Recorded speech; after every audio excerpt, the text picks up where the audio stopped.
Howdy, folks. Welcome back or welcome aboard. You are listening to the Doc Owen Show. This is Richard Doc Owen. I am joined in the Hilltop Studios by... I'm a Surefire. And, Uncle Bocce. Uncle Debacci, full house. You are absolutely correct. We took a break last week. Mm-hmm. There's just no other way of putting it. With no warning whatsoever, we pulled the plug and just took a break. We relaxed. So we're back with a vengeance. We're ready to rock and roll. We are all over the social media as Doc Owen Show, DOCOWENSHOW, Facebook, Twitter, all YouTube, over. Instagram. Everywhere that says Doc Owen Show. And it's all the same. Just look it up. We go. have a free app for both the Android and Apple devices, which is really a good deal. You can download it, and it gives you the opportunity at your leisure to listen to the show 5, 10, 15 minutes at a clip. You can fast forward, you can go back, you can repeat, you can share it with your friends, which we highly recommend. The apps are pretty good. The price is right. We also have a new redesigned website called DocOwenShow.com. We now have a store that's attached to it that we are slowly but surely adding merchandise / vendor / connections to. So I highly recommend you go out there and take a look at it. And if there's things that we're missing that you think we should offer, or you would like to see at the Doco, it's like any other store. You tell the store, hey, why don't you carry ABC? Like you go to the grocery store. So we'll find a good supplier for ABC. And, the store is basically built on 3 pillars. It's about being a prepared, practical patriot. And under prepared, we got a couple of little side categories called pampered. Guess where that came from? Mm-hmm. And pets. Because we believe that prepared, practical patriots have pets. That's right. And need to be pampered from time to time. And we do. There you go. Yes. So that's what it's all about. We got a really interesting show for you tonight. We're going to do a bit of a departure. Uncle Bocce's done a formidable amount of research. We're going to discuss the Electoral College.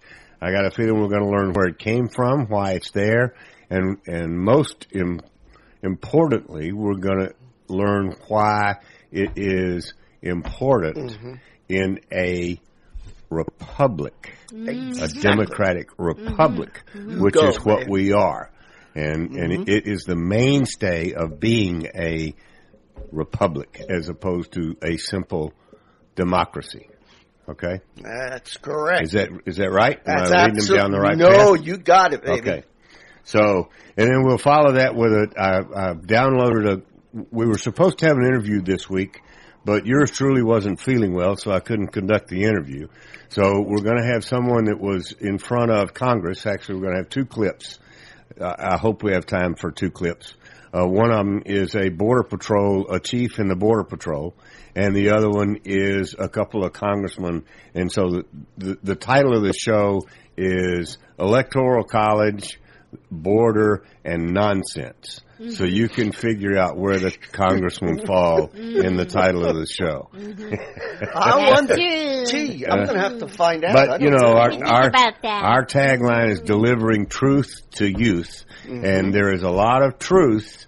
It may be temporary. You got to know where to find it on YouTube. Which you can follow the Doc Owen Show channel on YouTube as well. It's as good a place as any. As any. That's all right. It's all the same sound and information. So, after those self-grandizing promotions, we begin the show in a very definitive manner, very traditional manner. Ms. Surefire gives us a quotation of an inspirational quotation. Uncle Bocce normally gives us something about history. We're still going to do that today, yeah, right? I have one. Yeah. And then I close that out originally with a leadership quote. So we'll do that again tonight. It's usually from the greatest leader of all. There you go. Mm-hmm. Ms. Surefire, take it away. And tonight's quote comes from a site that actually I just Googled and it just popped up there. So I thought it was pretty good. The name of the site is goodreads.com. That's GOOD as in dog, READ as in dog .com. Familiar with that. Yeah. Okay. Not a musical instrument type read. No. Okay. So, tonight's quote comes from a gentleman by the name of Roy T. Bennett. And he was listed as just an author. Boom. So, he was an author. And his quote is, "Don't be pushed around by the fears in your mind.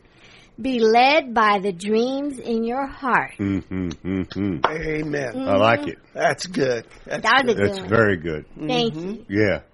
Give it to him again. Don't be pushed around by the fears in your mind. Be led by the dreams in your heart. Absolutely true. Mm-hmm. Thus the three of us are here. That's Yeah. right. I mean, that has an awful lot to do with it. Mm-hmm. It sure does. Mm-hmm. Uncle Bocce, Yes. what happened? And when? On tomorrow, the 10th, on that day, because we don't really have anything for today. All right, everybody, close your ears. You Close your ears. You can't listen. This is not until tomorrow. Yeah, you're going to have to listen to this tomorrow. Okay. On this day, the 10th of May, in 1869, the presidents of the Union Pacific and the Central Pacific Railroads meet in Promontory, Utah, and banged in the last strike for the railroad. Last spike.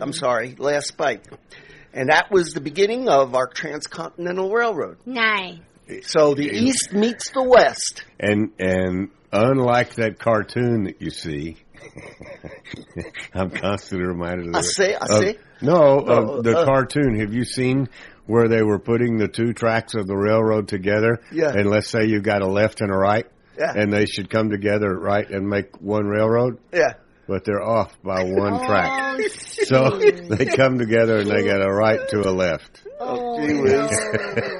And they sort of all look at each other. And let's hear it for all the conductors. Yeah. We met one. We met a conductor Yes. During last week's activity. So That's right. very nice couple. Uh-huh. Did you know that the railroad gives you credit for military service towards your retirement benefits if you go to work for the railroad when you get out of the military? Really? Yep. I didn't know that. That's That's pretty cool. I didn't know that either. Yeah. I had no whole work for the railroad. So they take care of the veterans. Our leadership quote tonight is from, I'm getting it out of God Bless America, the book that one of our, that happens every week. Okay, so it's Psalms chapter 25, verse 21. May integrity and uprightness protect me because my hope is in you. Oh, that's good. Boom. Nice. There you go. Short and sweet and to the point. Very good. Awesome. So I already told them a little bit about what the show is going to be about, which I normally do right now. I think you're going to enjoy the clips that we got. Good. Uncle Bocce, how do we kick this conversation or this lesson you're going to provide us with on the Electoral College? Okay. When did the Electoral College start? Day one?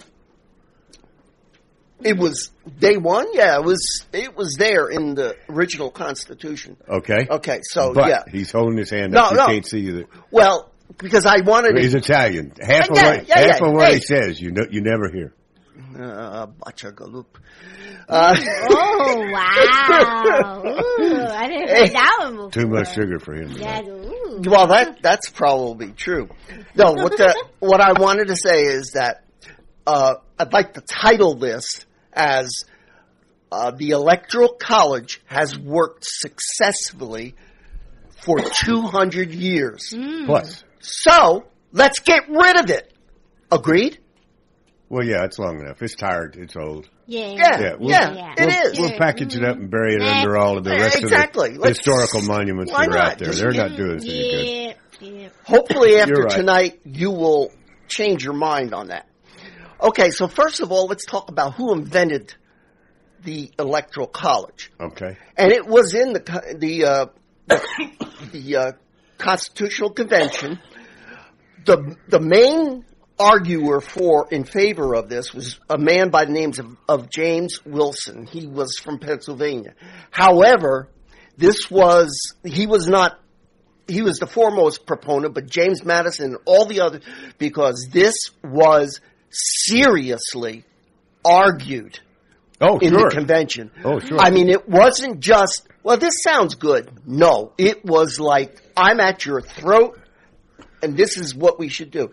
So, ultimately, the Electoral College became a compromise, and we'll see why later. Okay? Now, all our listeners out there, I want you to understand this, that electors... Keep going. That electors, not voters, pick the president. Yeah, I know. I'm very animated here. So every 4 years, American citizens, they go to the polls and they cast their vote. Who they want to be president, vice president. Okay, let's get some real basics going here.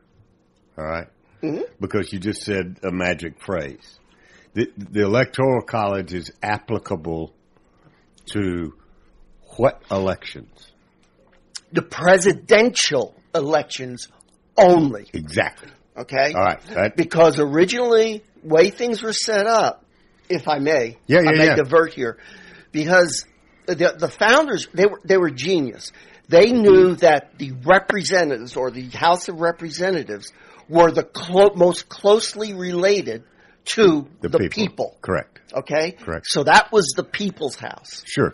The Senate was created for the states to have input on the federal government. Right. And senators were appointed by the governor of each state. They were, or the legislature, or however the state wanted it to be. The point is, it was not an elected position. It was not elected by the people of the state. No, it was not. Right. It was because they were representing the state. They worked for the state, basically. I mean, it's just part of the checks and balances. It worked like a champ. It did. Yeah. It did. Okay. So, but you do not vote directly for the candidates.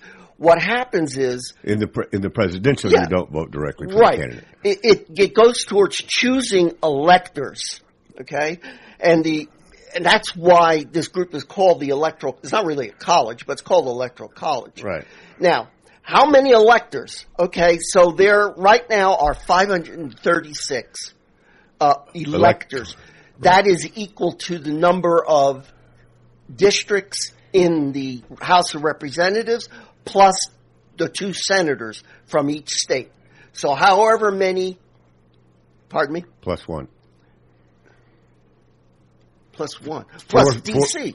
Yes. 435, 100 senators. Yeah. And Washington, D.C. And Washington, D.C. Yeah. That's how you get 536. Exactly. I'm sorry. Thank you for clarifying that. They are chosen really by the popular vote. At least that's the way they're supposed to be. But it's the popular vote within each state. Correct. So whoever wins the popular vote within the state, that is what the electors, how they're supposed to, because they have a group for Democrats, they have a group for Republicans. So actually, when the election starts, there's 536 times 2. Right? There's 500. Are there 536 Democrats ready to go serve, or are there just 536? Well, it depends. People? Yeah, no. There's 536 times 2. You would be right, because it's either the Republican or the Democrat, and whoever wins the popular vote in the state, okay, and the way it's set up right now, the states, the Constitution does not even mention how the states were supposed to select their electors. Right. It's the states that did that. And 48 of our states have winner takes all. Yes. So whoever wins in that state, and there's a reason why that's important. We'll get to it. The states. Lost my track here. Okay, so the number of electoral votes is 538. That's in the electoral college. 538 or 536. Did we count? Did you count Puerto Rico? No. Puerto Rico, I don't think has. It ought to be 536 then. Yeah. Okay. I'm sorry. It's a typo. Okay. And what you should know is that the U.S. Constitution created electoral college, but the founding fathers had fairly little to say about how electoral votes are awarded in each state. So they left that. It was a power they left with the states. Correct. Okay. And then the states allotted the number of electors based on their population and number of congressional districts. Right. Okay. Right.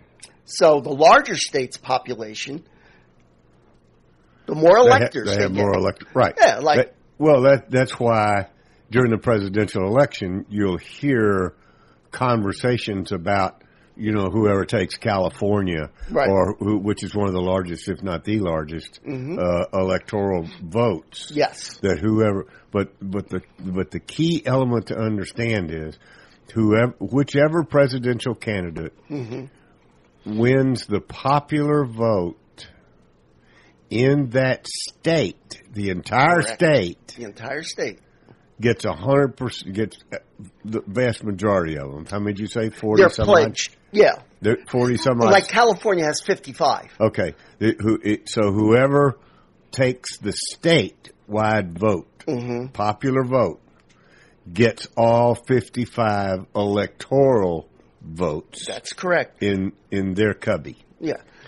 As opposed to Wyoming, which only has 3. Right. It's so much. They only have 3 electors. And that's a factor of population. Et cetera. Exactly. Right. Okay. Now, those electoral votes,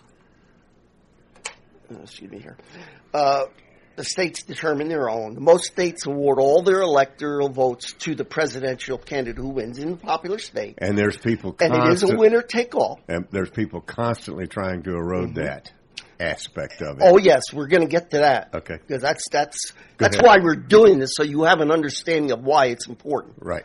Okay. So all of the states except Nebraska and Maine, winner takes all. In Nebraska and Maine, they apportion it according to the popular vote. Right. If the popular vote's 60-40, then the electoral votes are 60-40. That's correct. I got it. Correct. Okay. So what happens in the Electoral College if no one receives the majority, which is 270 votes, which are needed to win, right? Mm-hmm. So if neither one, if say there's 3 people running on the ballot, yeah, and no one of them gets 270, well, then it goes to the House of Representatives, right, and they decide, right, from the top 3 presidential. Right. So why do we have the Electoral College? Well, here we go. Which, by the way, since you brought that up, another reason that the House of Representatives aren't their elections in non-presidential years, or are they their elections are every 2 years. Okay. For the entire House. Okay. Every 2 years. Okay. So basically, as Mark Levin would say, if I may say his name, the founders, feared the mob. Now, here's what's important to understand about that, because he's saying that. The founders understood that there was a potential for the tyranny of the majority. Yeah. In other words, 51% of the people in the state, in the country, they decide they wanted to go this way. Well, where's everybody else? Right. Okay, so And I'll elaborate on that. Well, the tyranny of the mob, they learned the hard way throughout Europe and hundreds of years of history. Absolutely. Yeah. Absolutely. That's why, this was such a magnificent idea. Yeah. Okay, so they created the Electoral College. It was actually a compromise because what was happening in the debate, well, first of all, James Madison, he was part of this too, and he was particularly concerned about holding a popular vote that it would disadvantage some states. Think about that now. Particularly at the time, the southern states were less populated than those in the north. So they wanted to have some say in who the president is going to be. So there was this argument between people who wanted a strict national popular vote, period, and then there were the others who did not want to have a majority of people decide for everybody in the country. Right. So they came to a compromise. And that really did benefit the smaller states, more so that it actually allowed the states to have some say in who is to be our president across the nation. Yeah, you use the term smaller states. It's the less populous states. Populous states, yeah. Yeah, I'm sorry. It's all right. Sure. Okay, so at that point, why would any state that was a less popular state, why would they even want to be a part of the union? Right. Okay, so that's one reason why they came to this compromise. Yeah. Okay? They had to feel like their votes counted. Yeah. Exactly. Here's some statistics that I dug up. There are roughly 3,100 counties in the United States. Okay. In this last election, Trump won approximately 2,600 of them. Yep. Clinton won just under 500. Right. And Trump's county win averaged above 84% of the geographic United States. Geographic, not populous, but geographic. Right. And Clinton won 88 of the 100 largest counties. And without those counties, she would have lost by 11.5 million votes in the popular vote. Okay? Right. So, in other words, Clinton's votes were very concentrated in only a few states. Well, I want you to imagine even more than that. I would submit to you that Clinton's votes were concentrated in a few major metropolitan areas. Exactly. Not just a few states. No, it was which is why we metropolitan. have this electoral college thing being statewide. Absolutely. So that the big cities don't overrun the rest of the state. You are absolutely correct. I want you to imagine now the United States flag. You got that picture in your mind? Mm-hmm. And up in the left part, there are 50 stars. Yes. Well, if we just change that to put stars that for the larger populated states or areas, there would really be 4 big stars and everything else would be covered up. Right. You see? Okay. Yeah. So the question then comes, well, I mean, do you really want California, New York, Illinois to decide who your president's going to be? I would submit to you it's even that's to really drive it home. Mm-hmm. Do you want Los Angeles, New York City, Miami, Florida, Detroit, Chicago, Illinois? That's 5. Take just Houston, Texas. Just figure out the top 6, 7, or 8 major metropolitan areas in the country, and without the Electoral College, that's who's going to elect your president, is those cities. We'd be in trouble. On the popular vote only, yes. Yes. Okay. And while you're thinking about that, be honest with yourself about how those cities are run, and whether you like them or not, or do you just live there because you have a job there? Okay. So, Sorry. no, that's okay because It's you're a hot- adding it's a hot topic. to it. Yeah, it is, and like I got so many notes, And here, there's- you people are going to have to do some of your own homework. Well, But but we'll there's get a to the lot of point. ever since the 2016, it was already building, and since the 2016 election, they're trying to find every way possible to undermine things, and doing away with the Electoral College is one of those. It was the same story in the year 2000. Yes. When Gore won the popular vote. Right. So every time that happens, the D's get all upset. Because and of the Electoral that's College. when they say the Electoral College is bad, it's antiquity. Which, by the way, is exactly why we have it. Hey, yeah. That's their reaction is exactly why it exists in the first place. Exactly. Now, the 12th Amendment kind of, in the beginning, the first two elections, there was some question about, because the way that it was originally set up was you voted for one person. Yeah. Okay? And whoever got the most votes was president, and whoever got the second most votes was vice president. Yeah, that's before we had parties. Right. They saw, the problem with that. Right. So they immediately passed the 12th Amendment to the Constitution, which kind of changed that so that we had parties and you would have a running mate. Right. Okay. Okay, I don't want to read the amendment to you.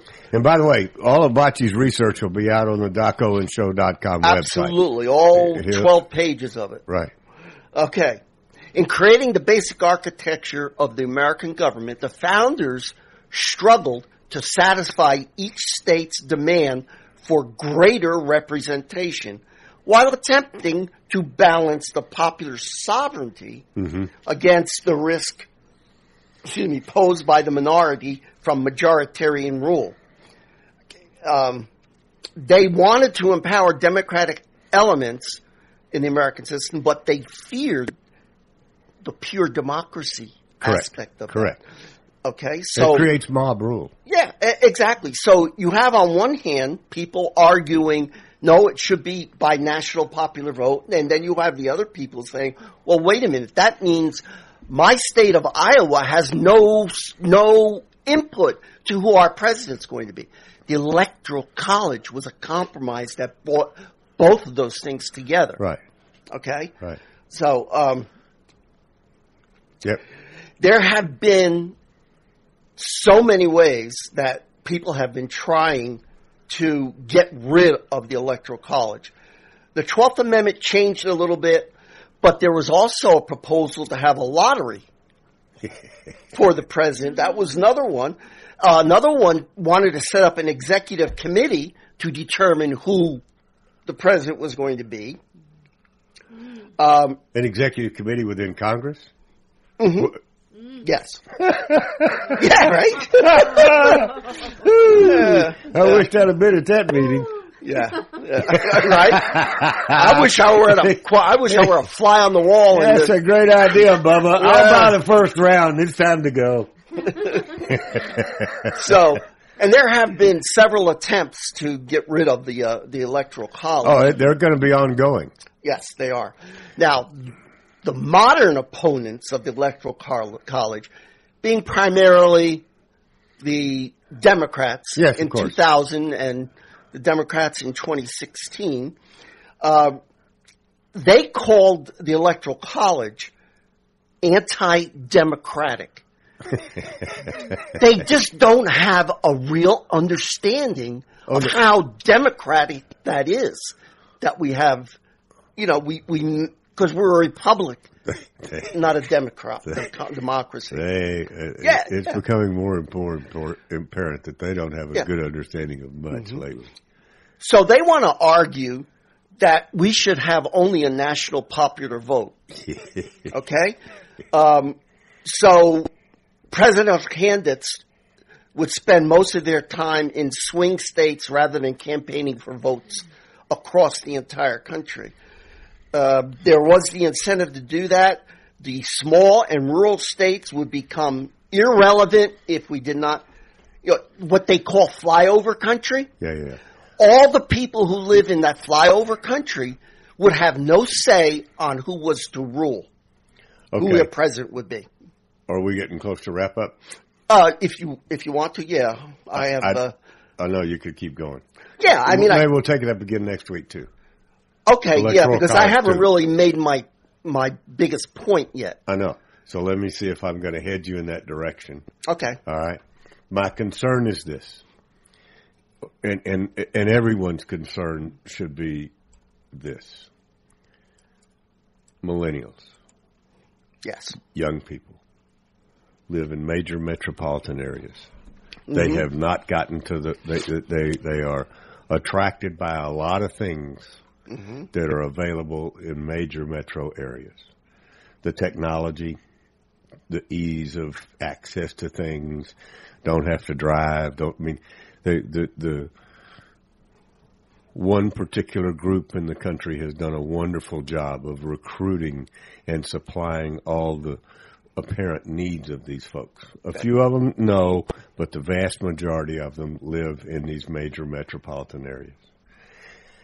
And so this thing about the popular vote versus the Electoral College is resonating with these young people.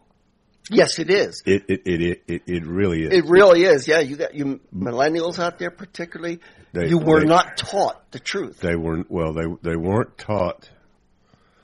They weren't taught the truth. They weren't taught the value, the validity of the Electoral College and what it means to a democratic republic. Exactly. Because they don't even go to the term republic. That's right. You know, they don't know what, when you say in the Pledge of Allegiance and to the republic for which it stands, they really don't know what they're saying.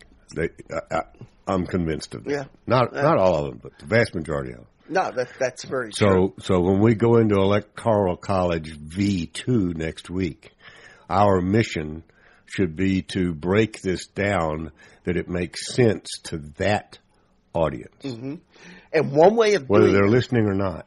Yeah.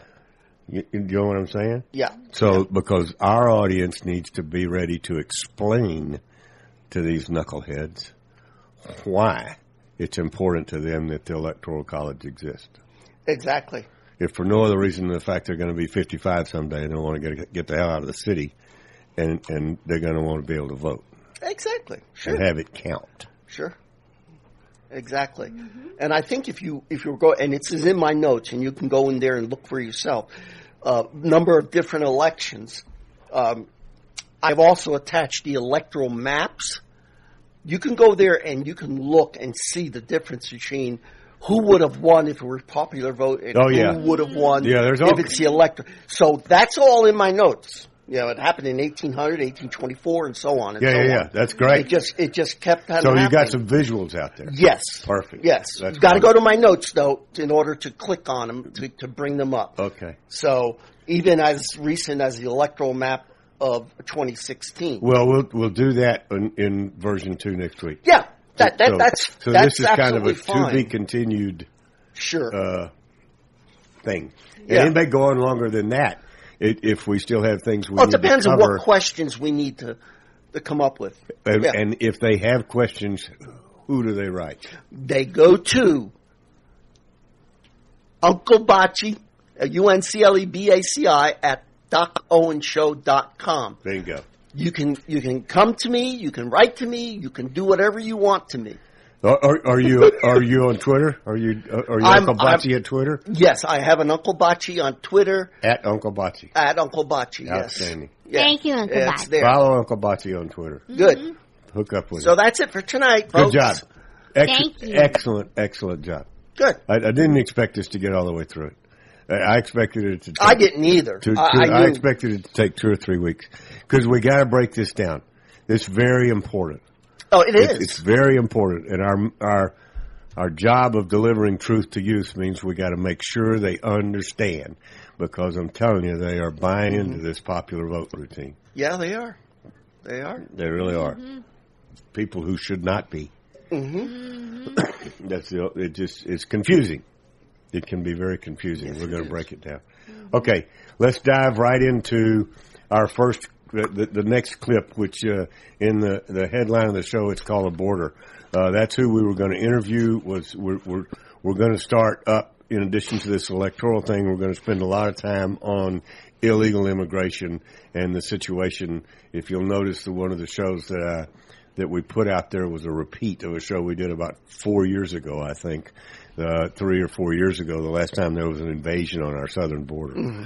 I want you to listen to, this is a testimony in front of Congress. It's the opening to a testimony by a lady by the name of Chief Carla Provost, and she is a Border Patrol chief. That's her title. So she is in charge of a particular section of our southern border. All right. Okay. Will you play that for us, Mr. Fire? Patrol. I joined the Border Patrol nearly 25 years ago because of my strong belief in our border security mission. I could never have envisioned that today agents would spend at least 40% of their time as child care professionals, medical caregivers, bus drivers, and food service workers. Time and time again, my agents continue to go above and beyond. Just a few weeks ago, agents rescued a 3-year-old boy abandoned by smugglers in a cornfield with only his name and his parents' phone number written on his shoes. Agents have rescued more than 2,200 migrants endangered by ruthless smugglers so far this year. As we sit here today, thousands more are being encouraged to bring or send their children to our border based on smugglers' false promises of a safe and easy journey.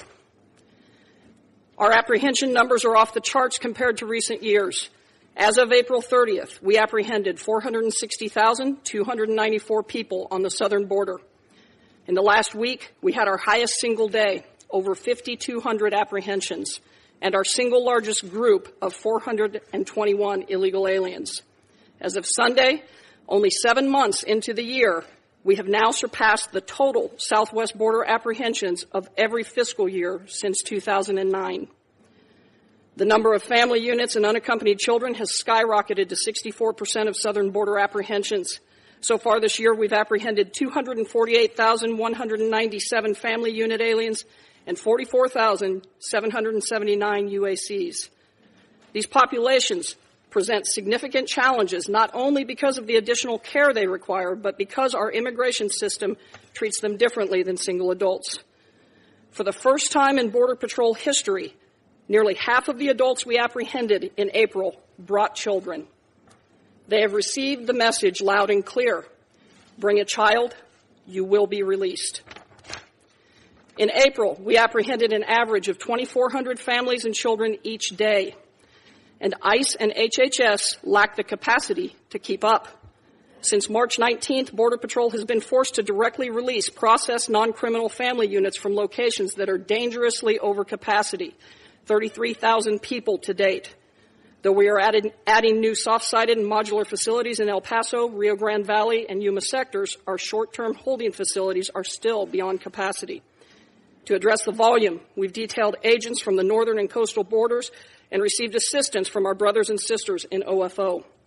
Even with additional manpower, my field commanders have had to pull agents off the border, reduce task force participation, postpone training, and close checkpoints. We cannot address this crisis by simply shifting more resources or building more facilities. It's like holding a bucket under a faucet. It doesn't matter how many buckets you give me if we can't turn off the flow. To address the flow of illegal immigration, there must be consequences for illegally crossing the border. I've said before, this is both a humanitarian and a border security crisis. But as we focus our resources on the immediate humanitarian needs, we have been forced to put the nation's security at risk. We have apprehended more than 3,500 people with gang affiliation and criminal histories so far this fiscal year, and assaults on my agents are up more than 20%. Single adult apprehensions have reached a 5-year high, 167,318 so far this fiscal year. Of the 3 demographic groups, we have the greatest ability to deliver consequences to single adults. Knowing that, these individuals actively seek to evade law enforcement. Every agent that I pull off the line to process and care for families and children increases the risk that illegal border crossers will get past us, including those smuggling drugs and other contraband. We need to know who and what is crossing our border, but that is nearly impossible when our manpower is diverted. Cocaine seizures this year have far exceeded last year's total. In January, we seized more than 700 pounds of cocaine being smuggled across the Rio Grande while agents were occupied with large groups of families nearby. And I worry how much more is getting past us. Simply put, we have been forced to put our border security and our national security at risk. ICE is quickly running out of space to detain adults during their immigration proceedings. My greatest concern is that we will have to begin releasing single adults. We must maintain the ability to deliver consequences, or we will lose control of the border. My men and women are doing everything they can to meet this challenge, but Border Patrol cannot do this alone. Our nation cannot solve today's crisis using yesterday's legal framework. This outdated framework has not only tied our hands, but has driven hundreds of thousands of people to risk their lives on the dangerous journey to our border. Smuggling organizations have built an entirely new line of business around these families and children. It is highly lucrative and provides a distraction that helps them cash in on other illicit activities. When my agents are working on the border, they know that smugglers and their scouts are watching their every move. Rest assured, they are watching what we do here in Washington, and they are banking on inaction. Crisis is the word so many are now using to describe the border, but now we need more than words. It's time to act. Thank you, and I look forward to your questions. Thank you, Chief. Mr. Owen? So, good afternoon, Chairman Cornyn, Ranking Member Durbin, members. I don't know who that Mr. Owen was, but I was certainly glad I was called on. Wow. The congressman up there with the same last name. There you go. Got my slot. He can have it. So I thought that important. She was not obviously, but she's reading from notes. She has a notebook in front of her. Those numbers are not memorized. This is an almost 30-year veteran of the Border Patrol a female that has worked her ways up through the ranks to be in charge of a group of Border Patrol agents.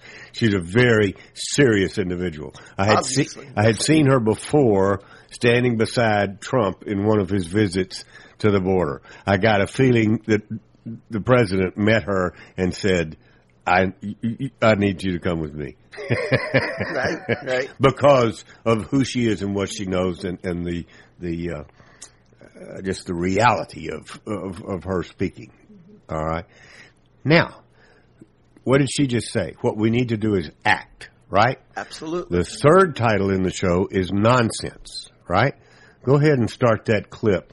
And we may, I may figure out a way to talk over it or something like that. I don't know exactly how that works or if we can make that work. But so instead of dealing with the issues at hand, our House of Representatives, which is now controlled by the Democrats, is totally eat up with the dumbass. They don't like the results of the Mueller report, so they're attacking William Barr, the new Attorney General, as if he is a liar and a front man, and they're spreading absolute nonsense and bullsugar to try to get at him while they should be working. So there are a couple of people in Congress by the name of Jim Jordan and another congressman by the name of Getz that have a little pushback from Mr. Jerry Nadler, who's the head of the committee. And you're in for about 10 or 15 minutes, but it's what us conservatives call conservative porn. Listen up. I would simply observe that, to his credit, Mr. Jordan has been second to none in asking for access to the materials we're asking for the. And I simply ask him: does he still think is he still supporting his own request for that the committee and the Congress be given access to the entire report and the underlying information? Consistent with the law, and I would ask the chairman. My understanding is Mr. Mueller's going to be here next week. Why are we doing it? You're going to get to ask the guy who wrote the whole darn document. We're all going to get asked him questions. Why don't you hold off on this contempt until at least the guy who wrote the thing spent 22 months and $35 million with a whole bunch of Democrat lawyers putting it together. Why don't you wait and ask him next week before we do this contempt resolution? I'll answer, well, essentially because it would be useful to read the material before we have him in front of us. Thank you, Mr. Chairman. Glad to see that the microphone's working this week. My good friend from Georgia just asked the operative question. How can we impeach if we don't get the documents? How can we impeach if we don't get the documents? Ladies and gentlemen, this hearing is not about the Attorney General. It's not about the Mueller report, 92% of which everyone in America has had the opportunity to read. It's not about the fact that even the portions that the American people haven't been able to read, the chairman's been able to go read had he chosen. This is all about impeaching the president. Now, why don't they just say it? Why don't they just jump to the impeachment proceedings like their liberal media overlords are telling them to do? Well, the reason is that the American people don't support impeachment. And it's easy to understand why. They actually went and elected Donald Trump president of the United States. And I don't think people are going to support impeaching a president who's doing so well. I mean, you got 3.2% growth in the economy. The Trump economy is hot. And the reason we're doing so well is as a consequence of the president's policies. And so at a time when my Democrat colleagues are focused on the next election and not solutions to the problems facing Americans, they can't attack the president's policies because people are doing well. So typically they roll next to identity politics, that based on what you look like, who you pray to, or who you love, you can't possibly support Republicans. But African Americans are doing better. Hispanics are doing better. Women are doing better. We are seeing a rising tide that is truly lifting all boats in this country. And so now we have this effort, not to argue with policies, not to typically go to the identity politics that functions as the organizing principle of today's Democratic Party. They have to delegitimize the guy that won, delegitimize the guy that people voted for, but they don't have the guts to do it directly, and so they're going after the Attorney General. Now, the gentleman from Georgia in his last remark said, we are hiding behind the rules. Hiding behind the rules. These are federal laws that dictate what the Attorney General can and cannot do. We're not hiding behind the rules. We just like to follow them. By the way, it's not following the rules that got us in this trouble in the first place. When the Inspector General testified before us, he said it's the fundamental fact that during the investigations of Hillary Clinton and Donald Trump, you saw continuous examples of a one-off here, a violation of protocol there. The Inspector General said never before had he seen a circumstance where the very same team that was investigating Hillary Clinton would then go and investigate the other person that was involved in the 2016 presidential contest. About a month ago, in this committee, I laid out the stages of grief: denial, anger, bargaining, depression, and acceptance. And I think that folks watching at home can probably follow along and see where we're headed. First, my Democratic colleagues were in denial. When they saw that there was no collusion, after saying for 22 months that the president was an agent of the Russian government, after saying for 22 months that there was actual evidence of collusion, they were in denial when they saw the conclusion that there wasn't. Then there was anger. It had to be the Attorney General's fault. Mueller didn't make a decision on obstruction. Somebody had to. The Attorney General did. So they got mad at him. And we had this whole kerfluffle of anger. Well, now we know the third step: bargaining. Well, Mr. Attorney General, you've given us 92% of the Mueller report, but we have to bargain for the remaining 8% because that's really where we think the action is. Well, Mr. Attorney General, you spent 5 hours before the Senate Judiciary Committee. 3 of our presidential candidates got to question you. You offered to come before the House Judiciary Committee. You offered to come for an additional hour of questioning, but we have to bargain so that our staff lawyers can ask you questions.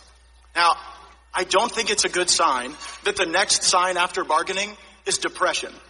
So I feel for my Democrat colleagues, but after that we get to acceptance, and that's sure something that I'm looking forward to, because there are some really good ideas that my Democratic colleagues have once they kind of get to acceptance on the no Russia collusion thing. My friend, the gentleman from Rhode Island, has excellent ideas about how to change the way that consumers interface with big tech companies. My colleague from the state of New York is right, that if the First Step Act is the only Step Act, then that would be a bad thing. We need to do more on criminal justice reform. My colleague who's not with us from California, Mr. Swalwell, he's got great ideas to unlock potential cures with medical cannabis reform, but we're not doing any of those things. And by the way, I bet a bunch of my friends on the other side of the aisle low-key wish that their actual bills that would impact the lives of Americans would get heard instead of this garbage. The Obama administration ran an intel operation against the Trump campaign. Peter Strzok opened it up, the dossier kept it going, and now the Democrats need to get over it. I yield back. Bill Barr is following the law, and what's his reward? Democrats are going to hold him in contempt.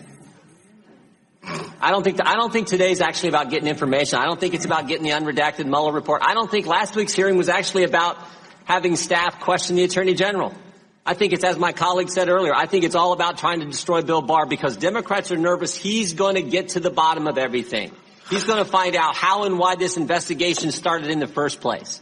Never forget what Bill Barr said a few weeks ago, 3.5 weeks ago when he testified in front of the Senate Finance Committee. Said a lot of important things, but he said four very interesting things. First, he said there was a failure of leadership at the upper echelon, term he used, upper echelon of the FBI. We all know that's the case. Director Comey's been fired. Deputy Director McCabe fired, lied 3 times under oath according to the Inspector General. FBI counsel Jim Baker demoted and left, currently under investigation by the Justice Department. Lisa Page demoted and left. Peter Strzok, Deputy Head of Counterintelligence, demoted and fired. Peter Strzok, the guy who ran the Clinton investigation and the Russian investigation. There was certainly a failure of leadership at the upper echelon of the FBI. Second thing the Attorney General said 3.5 weeks ago in front of the Senate Finance Committee. Spying did occur. Said it twice. Yes, spying did occur. Third, he said, there's a basis for my concern about the spying that took place. And maybe the most interesting thing, 2 terms he used that frankly I find frightening. He said there was, in his judgment, he thinks there may have been unauthorized surveillance and political surveillance. Scary terms. We got to go back to January 3rd, 2017. Senator Schumer on the Rachel Maddow show talking about then President-elect Trump says this. If you take on the intelligence community, they have 6 ways from Sunday at getting back at you. Now, I don't know if the FBI went after President Trump in 6 ways, but I sure know they went after him in 2 ways. And the first one is the now famous dossier. On October 21st, 2016, the FBI used one party's opposition research document as the basis to go to a secret court to get a warrant to spy on the other party's campaign. That happened. Democrat National Committee, the Clinton campaign, paid Perkins Coie law firm, who hired Fusion GPS, who then hired a foreigner, Christopher Steele, who did what? Talked to Russians and put together this salacious, unverified document that became the basis to get a warrant to spy on the Trump campaign. They did it. And when they went to the court, they didn't tell them important things like who paid for it. They didn't tell them that Christopher Steele had already told the FBI and the Justice Department that he was, quote, desperate to stop Trump. And they didn't tell the court that Christopher Steele had been fired by the FBI because he's out talking to the press. They did that. And second, just last Thursday, New York Times story, FBI sent investigator posing as an assistant to meet with the Trump aide in 2016. FBI sent someone in, pretending to be somebody else, to talk with George Papadopoulos, who was with the Trump campaign. You know what they call that? It's called spying. They did it.